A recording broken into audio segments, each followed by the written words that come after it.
Hey guys, how's it going? Just taking time to share with you another dream. I hope everybody is doing well and you're having a fantastic week. This dream that I had, this one actually took place last month. Start of February is when it took place. And this one was a lot different than the other ones that I've had.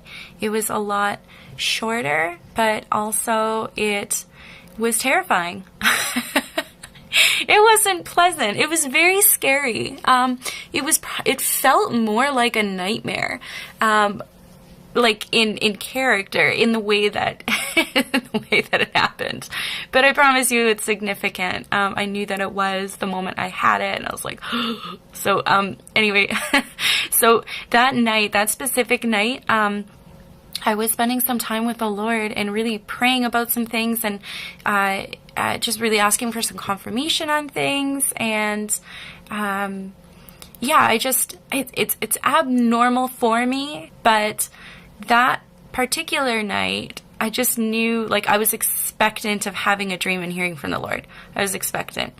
So when I got ready for bed, I was so expectant that I was actually praying over my sleep, dreams, conscious, unconscious, subconscious mind, you name it. I was covering it all with the blood, because I didn't want, like, the enemy to try and interfere in any way that he does when we're vulnerable and sleeping. I just wanted to have it covered, and whatnot. So anyways, that's what I did. I prayed, and then I went to sleep. And the crazy thing is, this happened like within the first hour that I fell asleep. Because when I woke up from the dream, it was barely even an hour after I had fallen asleep. So like right away, immediately, I had received this dream.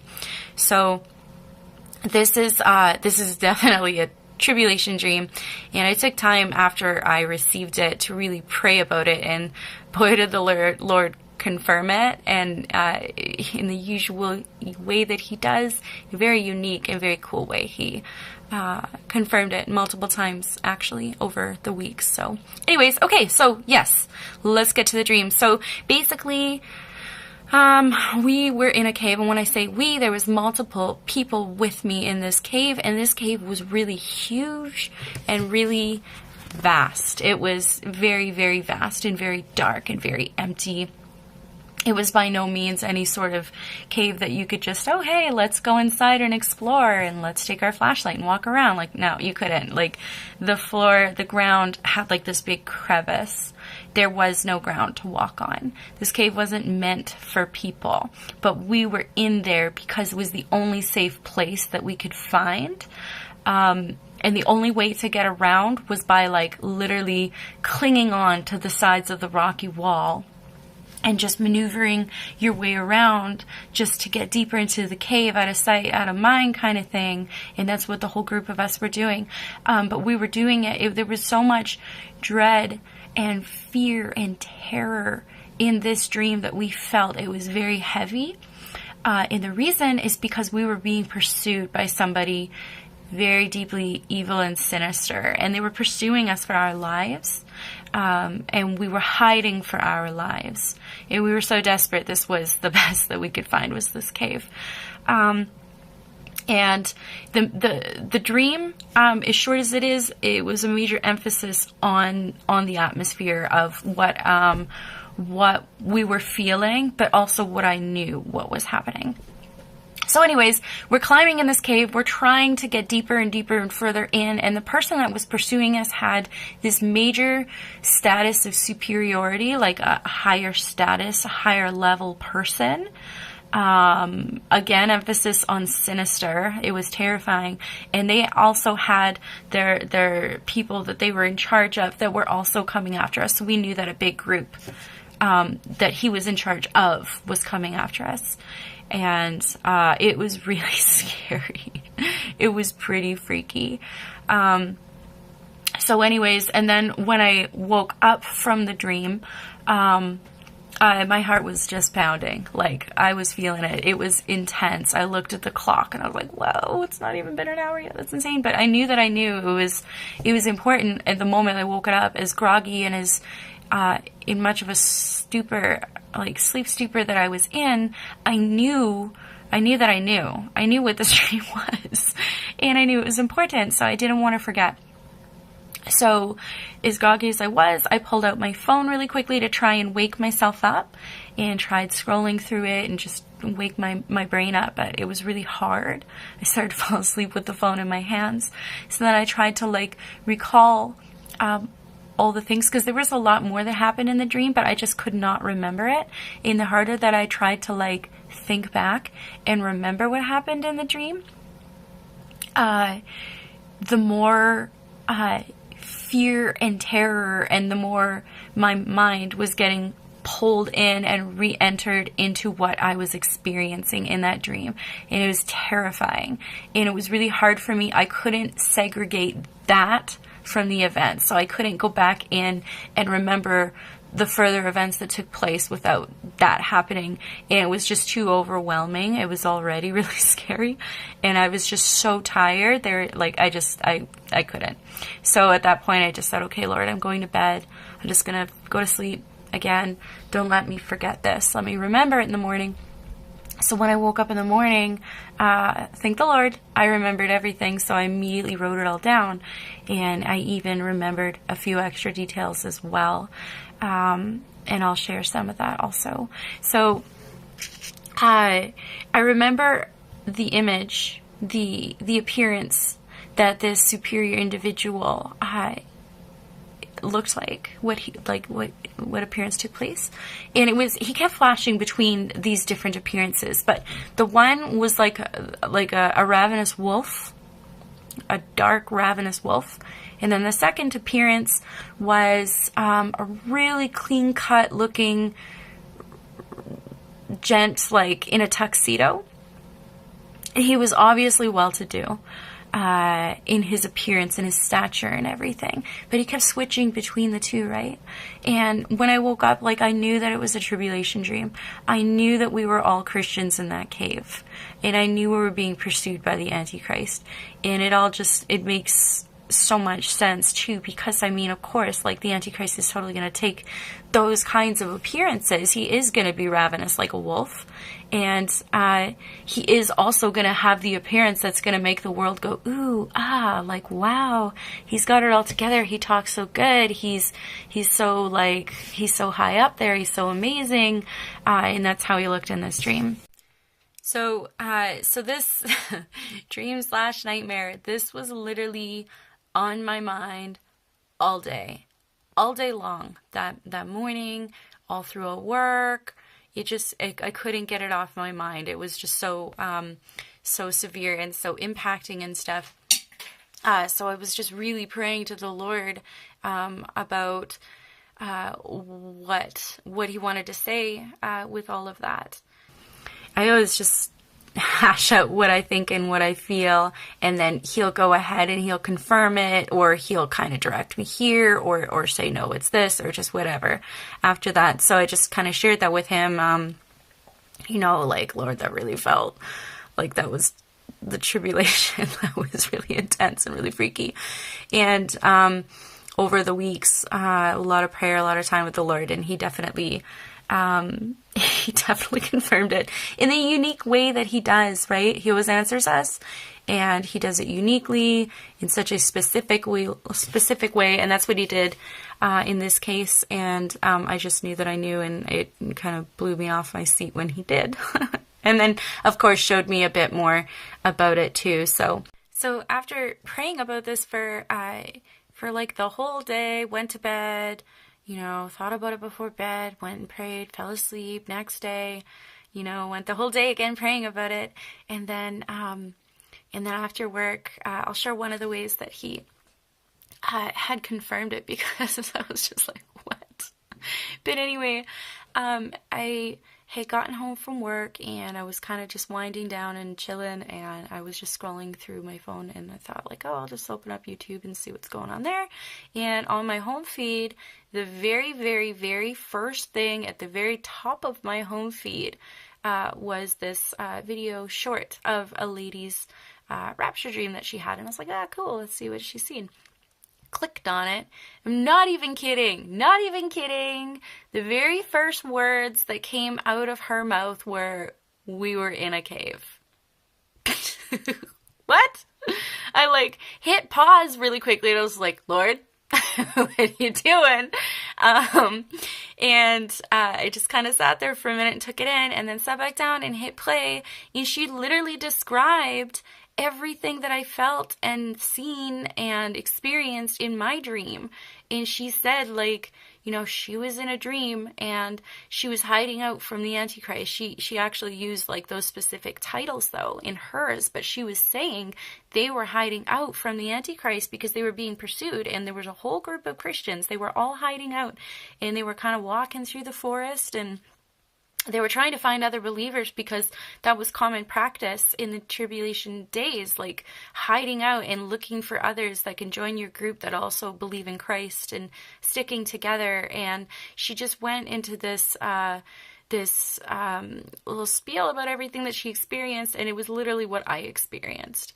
And I was like, whoa. Yeah, it was just crazy because I literally, in all the years that I've been watching people's rapture dreams and stuff, and days dreams, whatever, their testimonies, I've never heard somebody actually describe that specifically, like a cave experience and all that other stuff. Like it's usually other things, like they're going about the regular routine and then ...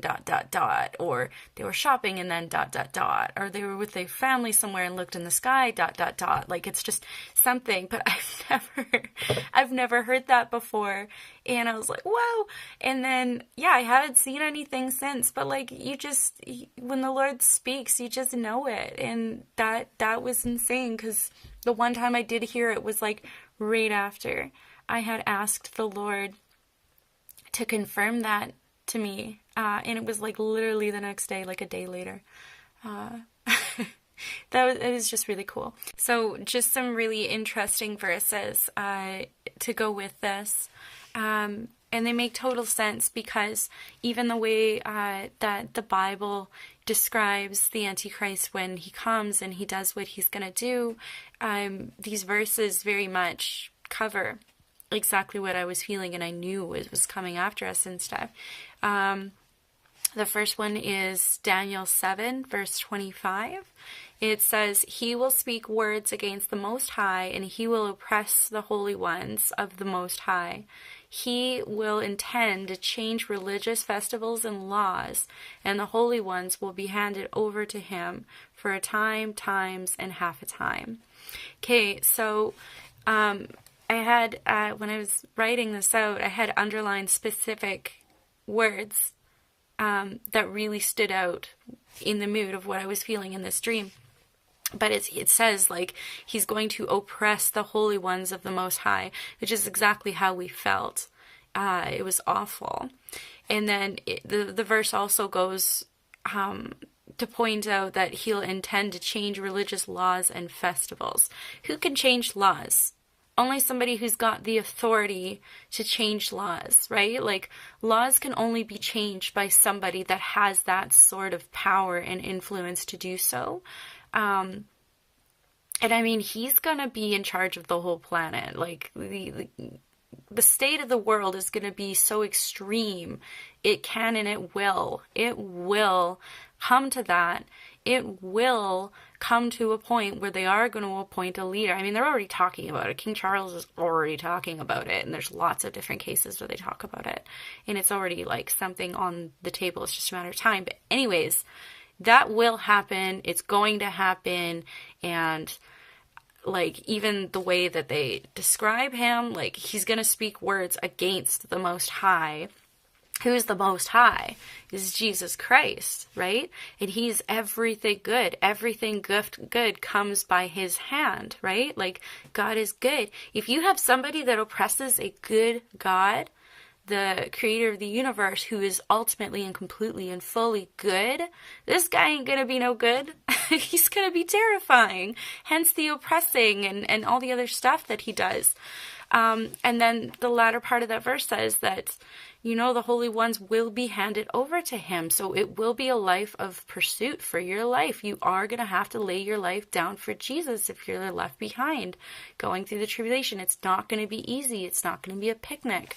When people say, like, oh, I'll wait, and if I go in the tribulation, so be it, but at least the first 3.5 years will be easy. No, they will not. Tribulation, okay, anything that has the title tribulation, it means exactly that. It doesn't mean good times. Like, there's the tribulation and then the great tribulation, like, partway through when things really get intense. It doesn't make the first portion of tribulation less terrifying and less awful. Tribulation is a tribulation. It's going to be bad. Anyway, the next verse is Revelation chapter 13, verse 7. It says, he was permitted to wage war against the saints and conquer them. He was also given authority over every tribe of people, language, and nation. This guy is going to be in control and nothing will stop him. Like, he's allowed his appointed time to do what he needs to do. It is not going to be fun. And it says, wage wars against the saints. Like, specific target. The people of God will be his pursuit. His life's pursuit. Because he needs them wiped out. Because he needs everybody to jump on board with him what he needs to do. He needs to separate everybody from God. He needs to have them all take the mark. Ain't going to be pretty. Next verse, Daniel 8:24. His power will be great, but it will not be his own. He will cause terrible destruction and succeed in whatever he does. He will destroy the powerful along with the holy people. Again, emphasis on what he's going to be set out to do. His pursuit is going to be the people of God. And at the start, it says his power will be great, but it will not be his own. If he's against the Lord and speaks against the Lord and everything he does, who do you think he gets his power from? He's the Antichrist. And Satan hates us. He hates us, he hates God, and so he hates us because God loves us so much, so he hates us so much. You know what I mean? Like, it's going to be intense. It's going to be awful. Daniel 11:36-37. Basically says that he will say outrageous things and not magnify God. He will magnify himself alone. He's gonna be all about himself. Everything that he does and says fully is gonna be about himself, his pursuits, his desires, where he wants the world, that domination, that destruction, that control. Oh my gosh, it's going to be terrifying. So all that to say this: choose Jesus. Choose him while you can. Choose him while there's time. Choose him, like, before things get crazy. Because, he is coming back. Jesus is coming back. He is coming for his church. He doesn't want anybody to go through that time. And it's not his intention or his desire to have his kids do so. The Lord, that's why he says, come to me, the time is now. Now is the time for salvation. Choose Jesus. Best decision you'll ever make. I promise, man, you won't regret it. It'll be amazing. I don't want you to have to go through, even, I'm sure what I felt, the terror and the fear and the awfulness that I felt in that dream was nothing compared to reality. But still, what I felt was terrible. It was awful. I don't want anybody to go through that. If you're scared to come to the Lord, don't be scared. If you feel like he's literally the softest, sweetest, most loving, most wonderful God. You can come to him completely. You don't have to be scared. If you've been burnt by a church, don't judge God because imperfect people in a building that are supposed to represent him didn't. And they messed up. They're not God. They're not the gospel. Like Jesus is. Judge it by the source. Who's the source? Jesus Christ is the source, and he died for you. If you feel hurt or burned from a church and you're not so sure about religion and God and Jesus and all that stuff, arm swipe all of that and go to him directly and talk to him directly and, just ask him, Lord, are you real? Do you really love me? Like, whatever it is that's on your heart, like, the Lord wants to hear what's on your heart. He can take it. If you're angry, he can handle it. Are you kidding? Like, look at all the people in the Bible that he dealt with, but he did miraculous things with them, and he loved them and transformed their lives. And he loves you. He can handle anything that you're going through or anything that you need to throw at him. I mean, Jacob wrestled, for goodness sakes, in the Old Testament, and the Lord didn't go, oh, you're just so terrible, how dare you? Like, no, the Lord can handle it. If you just don't know much about Jesus, trust me, get a Bible, find a church, whatever, reach out to me, anybody else online, like friends that you know of that know the Lord, ask questions, start digging, start pursuing, have a conversation with God. He's more than happy to reveal himself to you. He wants nothing more than to reconcile you to him. Like, that's his dream. That's what it's all about. Reconciling his kids, saving you through the salvation that he provided when he died on the cross and made a way for you to come to him, abolishing sin, rising again and taking the keys of Hades, taking the keys of death and saying, ha, Satan, didn't see that one, did ya? It was perfect. And he did it for you. So anyways, that's my rant. I love you lots. I love you guys. I hope you have a good night, and we'll see you next time.